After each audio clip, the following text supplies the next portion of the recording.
1976 alive. But as we gather here today, I really want to discuss an entirely new threat to our country. Just a few miles up the road in Washington, D.C., an entirely different scene is unfolding. Our government and our legacy institutions are losing credibility in the public eye at breakneck speed, even though their systematic takeover of America has been going on for years. The federal bureaucracy, the mainstream media, academia, Hollywood, big tech, and every other nexus of power in America today has turned its fire against conservatives, against Christians, against anyone who stands in their way. I call this the crisis of legitimacy in the United States government. America was founded on the notion that all political power comes from the consent of the governed, and that sovereignty does not belong to any one official or institution, but it belongs to we, the American people. The reality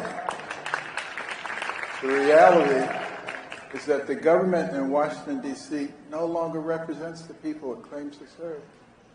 And it has stopped even pretending to execute the charge laid out by our founders, the protection of life, liberty, and the pursuit of happiness.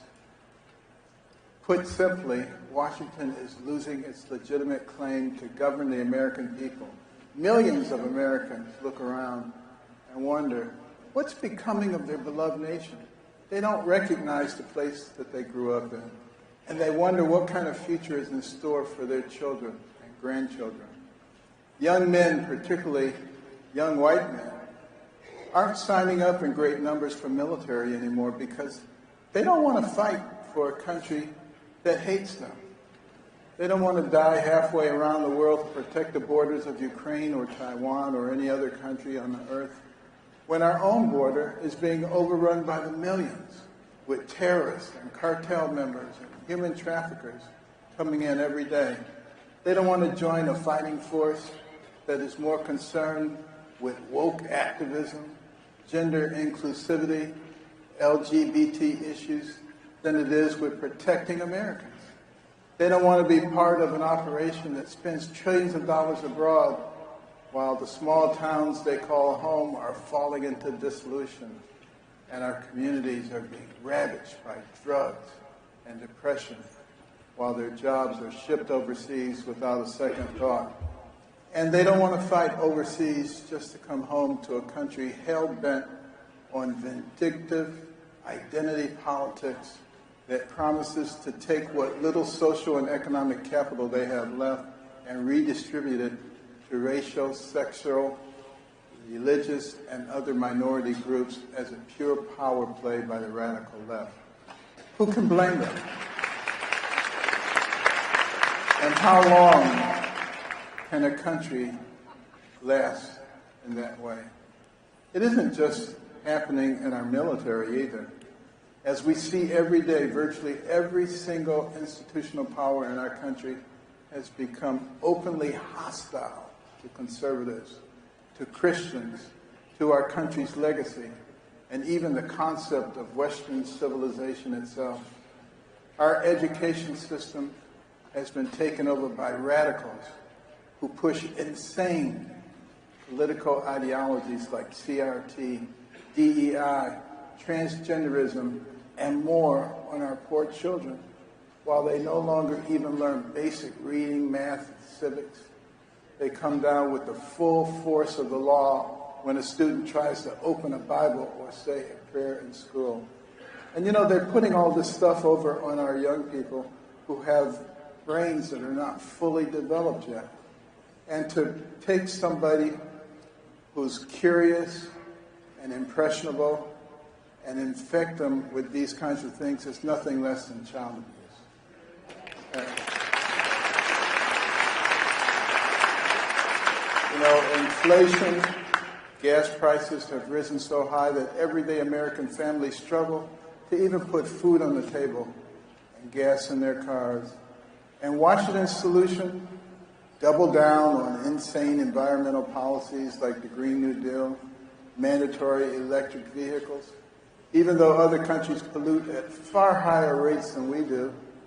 And we're sitting on some of the largest untapped oil reserves in the world. Our borders are wide open. An estimated 10 million illegal aliens have invaded our country since Biden took over, which is more than the population of 40 of the 50 states. A civilization cannot sustain itself this way, and we have no idea who these people are. They could be terrorists, spies, cartel members, or human traffickers, and they appear to be mostly military-age males. They could be affecting things like our cell phone systems and whether they work appropriately every day. And I guarantee you there's a whole bunch of stuff that they're going to be doing. All these people coming here are not our friends. The leaders in Washington won't enforce the law and protect you from the rampant crime that is destroying our inner cities and making them unlivable for families and children. And they even want to take away your ability to protect yourself by attacking lawful gun owners and slowly abolishing the Second Amendment.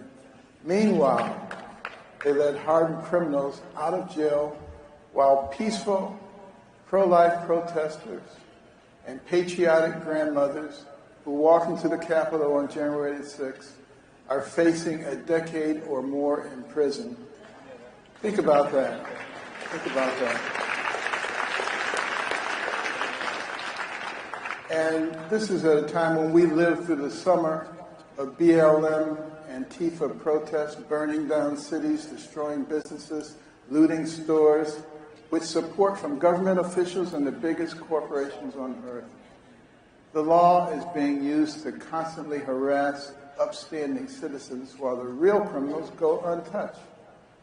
To our leaders, you and I are the enemy, not the carjackers and the looters and the criminals who are running rampant in our cities.